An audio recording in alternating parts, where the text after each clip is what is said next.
So you want to know what it's like to be a full-time artist and content creator? Well, lucky for you, I'm answering all of your questions today. Let's get into it.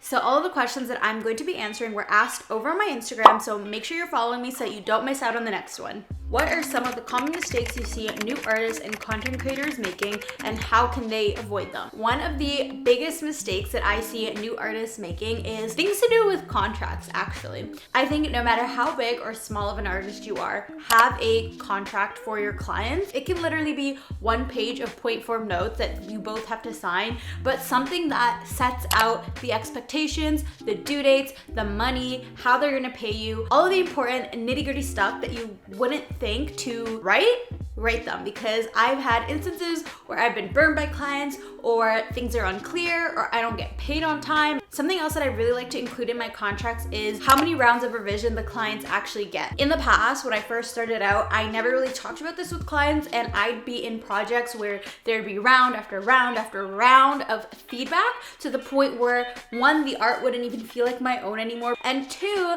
some clients just don't know their boundaries and they can continue to ask you to change stuff. They can ask you once you're finished the art to change the entire concept, and you need to respect your time. So make sure in your contract you state how many rounds of revisions they get and what they are allowed to edit in each round. So typically I always include 3 rounds of revisions, sometimes 4, but round 1 will be sketching, so you can make edits on the concept of the sketch. Step 2 is color palette and placement of colors, and step 3 is all the final detail. But in step 3, the client knows that they're not allowed to make edits to the concept now, because we have passed that round. So any edits they want to make in, let's say, round 3 that should have been made in round 1 now get charged an extra fee. And the only way that I can make sure this happens is if I write it in the contract and make sure that we both signed it, because otherwise you can't really charge more if you didn't discuss that with the client prior. So write it in your contract. How do you keep a balance of structured and flexible schedule as a full-time artist? So I think this is a really good question, because when you are a full-time artist, there is no boss, no team, aka there's no one holding you accountable to a schedule.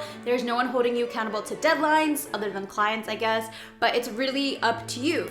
And so because of that, it is so important to have a schedule. And what works for me is essentially treating my job as an illustrator and freelance illustrator as a full-time job, and thinking of it as a 9 to 5, even though it isn't. So what that looks like for me is creating a full morning routine every single day that I like to follow. So I wake up, go to the gym, walk my dog, have my breakfast. Sometimes I'll read, sometimes I won't, but then I'll always sit down at my desk, and I won't typically leave my desk until I complete all of the tasks on my to-do list. So that could be working from 8 to 8, it could be working from 12 to 4. It really depends on how long it takes me to finish that day's to-dos. But in saying this, I also think it's super important to embrace the days where things come up and things happen. And I think that's one of the pros of being a freelance illustrator and working for yourself, is that you can decide to go get your hair done on a random Tuesday during the day when it's not busy. Because really and truly, I became a full-time artist and decided to work for myself because I wanted that freedom. I wanted to be able to create my own schedule. I wanted to be able to have fun with life and enjoy life. And so as much as I am structured, I also embrace not being structured. How do you find and retain clients to create a stable income? This is a really good question, because the biggest fear that most people have is being able to have clients and being able to ensure that they're able to make money. A lot of my clients, especially my big clients, have come directly to me, but I think that is really because I continue to put myself out there on social media. So that is my biggest piece of advice, is to be able to retain clients and get clients. Continue to put yourself out there, post your art, share your story, and share behind the scenes. Sometimes I feel like just posting your art isn't enough. You need to post your personality online so that clients can see who you really are, because yes, they're hiring you for your art and your skills, but they're also hiring you because they want to work with you, because they think you're a fun and cool person and you're likable, right? So try to post more than just your art. Post the behind the scenes, you know, getting your supplies together, what you do on a day-to-day through your stories, stuff like that. And I feel like that is naturally gonna attract clients to you. One thing that really works for me is hashtags. I know it's 2024 and we don't like to use a lot of hashtags, but believe it or not, a lot of my big clients have come from Instagram, of the clients literally typing in certain hashtags and finding me. But in saying that, I also want to say don't be afraid to pitch and put yourself out there. This year I'm trying to pitch more and reach out to clients and just, you know, cold pitching, cold calling clients. But also in the same breath, don't be afraid to put yourself out there through networking, because aside from clients reaching out to me, networking has been a big tool for me, and that looks like going out to events in person and chatting with people. It also means networking online through LinkedIn and Twitter and just connecting with other creators and art directors, posting yourself and joining in on conversations. So I don't know, I really believe the term your network is your net worth, meaning like the more you talk to people, you are again putting yourself out there and showing them what you do, and I guess in a way marketing yourself indirectly. In summary, how I get clients is by posting myself on social media, putting myself out there in person and networking, and also pitching. How to be confident in my pricing when internally being insecure about my art. I have a lot to say about this. I think for one, if you feel insecure about your art, I think you should practice a bit more, because there was a time when I first started my art journey and I was also insecure about how my art looked. And what really helped me is developing my style and knowing that the artwork that I offer has high value because it's different and it speaks to me and who I am and to my personal brand, and knowing that people are hiring me because they want to see that artwork. They're hiring me because they like my artworks. Practice your art and practice your style and your branding to a point where you really like it, whether that's practicing for 10 minutes every day, whether that's doing one illustration every day for a month or something. Just like practice and practice to the point where you're not posting it, but to the point where you start feeling confident in your art. But then once you get to that point, understand that, again, people are hiring you for your art and your creativity and your mind. So you need to charge your worth and add tax. Always add tax, okay? For legal purposes, but also because you're worth it. I, to this day, even sometimes get hesitant about pricing and saying my numbers. Sometimes they feel too big, but always remember that you want to leave room for negotiation. I've had many clients who I say this big number and they just say yes right away, which makes me think that if I went a higher number, they still would have said yeah. So I think it's always good to go a little bit higher, because they're probably gonna negotiate down anyways. So don't be afraid. How important is it to find a niche or a specialty in your field, and how did you discover yours? Most people in today's day and age on social media will tell you not to niche down and to just be generalized, but I think in the art world, it's super important to find your niche, and by niche, I mean style. You can on one day create zodiac art and on the next day create cowboy, cowgirl art. Like, themes are okay to switch between, but I think having a style is super important, because when brands are hiring you, they're hiring you because they like your specific style and how you create. So you want to make sure that you have a voice and a strong artist voice in how you're creating, whether that's how you create a lot of movement in your art, whether it's the colors you use, whether it's the type of shading you do, you know, things like that. You want to make sure that you have some sort of personal style. But at the same time, I think it's so important to experiment. Like, yes, have your personal brand and style, but also in your spare time, experiment with that style. Try new techniques, try new patterns, try new colors, things that you won't typically see, because one, I think that's the important part of being a creative, is experimenting and, you know, nurturing that creativity. You don't want to burn yourself out by continuously doing the same type of style, the same type of branding, to the point where you don't even feel inspired or happy with your art. But also, I feel like trying new things and experimenting will help you bring new techniques into the stuff that you are posting online, into the stuff that you are showing clients for your portfolio. Like, let's say you're just having fun and experimenting and you find, you know, that you really like shading in this new technique, new way.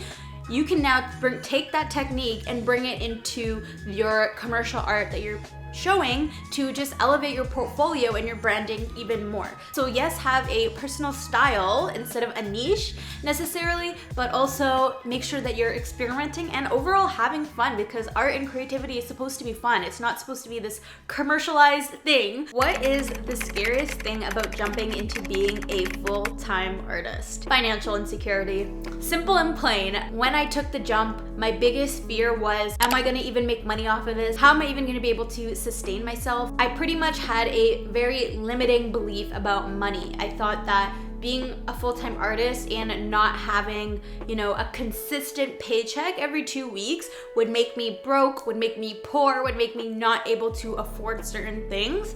And I think that scared me a lot, and I think I fell into the whole starving artist mentality. And I'm a big believer in what we think up here manifests throughout our day-to-day and how things happen to us and unfold in our life. And so I quickly realized that and changed my mindset. So instead of having this insecurity about an art, I changed that into abundance and really understood that me being an artist is me setting myself free and creating a life that has no ceiling, right? Like, you know, sometimes in positions, like in full-time positions, there's a certain ceiling to how much we can make in our salary, whereas being a freelance artist and a creative and an entrepreneur, there is no ceiling. The sky is the limit. You can make as much money as you want by how much work you put in and how successful you are, really. I switched my fears in my mind to be abundant, and I think that helped me conquer that fear a lot. And after I did that, like halfway throughout the year, things started changing for me. I got more clients,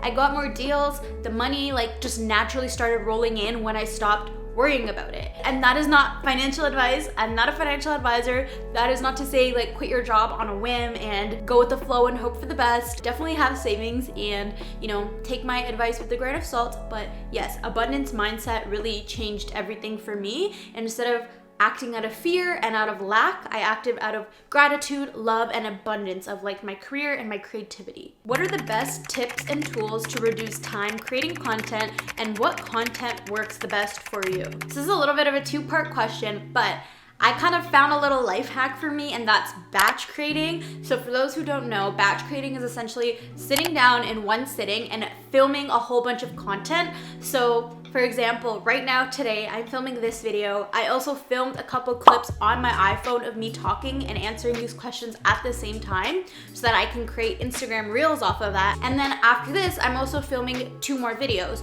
So, you know, in a certain chunk of my day, in a certain time, I'm sitting down and filming a bunch of content at once in a batch. And that eliminates a lot of stress. And I feel like you're able to get a lot more done because, for example, let's say I'm uploading 3 Instagram Reels a day. Instead of me setting up my tripod, setting up my light, setting up my mic 3 times a day, then sitting down and editing it every single day, I'm doing it in one sitting, so that way I'm not doing all the busy work every single day. I'm getting it out of the way, and then I'm editing it and scheduling it once so I don't have to think about later, and I'm freeing up that space in my mind later on to do other things. To answer the question of what content works the best for me, it depends on the platform, but I'm gonna talk about Instagram specifically because that's kind of like my main social media platform outside of YouTube. And I would say, like, as much as I am an art creator, I find that me posting my face and talking to the camera does really well. I don't know, I find people want to connect with you and people want to connect with your story as much as they want to connect with your artwork. So me just like even showing myself drawing or like talking as I'm drawing or sharing why I create certain pieces does better than me just showing the artwork on a plain Instagram post. I really think it's because like as humans, we crave connection and we crave story, and me showing myself and talking allows me to connect with you guys, and then you guys just feel more connected to me. And so biggest advice, yeah, tell your story, share your face, and be human. How do you find inspiration and create without being scared? This is another 2-part question, and I love this question because I was getting this asked a lot. But in terms of creating without being scared, the only way is to just do it. I don't feel like there's any piece of advice that I could offer you that would be good other than the fact that you just need to do it and need to practice, because things always seem so hard until they're not. And they're not gonna be hard anymore after you've done it. Like after you've done it a couple times and practice, you're gonna realize, hey, that's not actually as hard as I thought it was. I can continue to do this. So you need to show yourself that you are capable and build that trust within yourself. And the only way to do that is to practice. You don't need to post it anywhere. Like create and create for fun and create without pressure. I just started painting with gouache and practicing, and it's my first time really painting with gouache. And for those who know, I'm a traditionally digital artist. So it's scary because it's Obviously, physical painting isn't as forgiving as digital art. I, bought the paints, bought the sketchbook, and I'm literally just painting for fun, and I'm not posting it anywhere. I'm allowing myself to make mistakes, and I'm allowing myself to experiment. And like naturally, when you try something new, you're gonna mess up, you're gonna make mistakes, and that's okay, but you need to understand that and be kind and patient to yourself through it. So literally create without fear, create without any expectations would be the biggest one. Don't expect it to be good. Don't expect it to be amazing. Just have no expectations, and then you'll surprise yourself when it is really good and when you realize it's way easier than you thought it would be. So to answer the question about finding inspiration, I always feel the most inspired around books, which is crazy because I wouldn't consider myself a heavy reader. Like, yes, I grew up reading, but not any more than the average kid. And here and there now I read, but nothing crazy. But for some reason, being around Indigo and just being surrounded by books and coffee, being in coffee shops where they have books, and just like hearing music and being around people, and also just like seeing other people succeed. So an example of that would be walking into a random store, like a gift shop, or even like small businesses in small towns that have like, those stores, and they just like have like random art prints by like a bunch of artists and like stickers. I don't know how to describe it, but it's just stores that sell a bunch of things from little artists, little artisan stores. Those stores really inspire me because one, it exposes me to so many different types of art and so many different types of mediums. There's pottery, there's bookmarks, there's stickers, there's pins, there's t-shirts, like all of this different stuff. But it just inspires me to see like the minds of all these creatives coming into fruition in this one place. Like, it inspires me to want to work harder towards my goals, and I always come out feeling so refreshed when I come home from the bookstore, when I come home from a coffee shop, the library, like a little small town store like this. I love it. I think the overlying theme is just getting out of my house, I feel, and finding myself surrounded into new worlds. What is your favorite part about being a creative? Honestly, getting to live out my dreams, being able to create. Like, I've always been a person who loves to create. I just never found a medium that I love quite as much as I like digital art and content creation. Just being able to create without bounds, but also like inspiring people. Because I feel like me posting myself online inspires people, because that's what I've been told. It makes me so happy when people say that seeing my posts inspires them to create, and like learning about my journey inspires them into their journey. And that is really my favorite part about this, is building a movement where we know that you don't have to just do a 9-to-5 that you hate. You can live out a creative lifestyle, whether it's part-time or full-time, it doesn't matter. Life is so short, and we shouldn't be living a life that we're not happy with. We have the power to create the life that we want to live, and being able to, one, live that life, but two, show that to other people really is the best part about what I do, because I feel like together we're like making the world a happier place by just being happy ourselves. Make sure to give this a thumbs up if you enjoyed this Q&A, and I post every Monday, so subscribe and hit the bell notification so that you don't miss a single video. And with that, I will see you in the next video. Peace.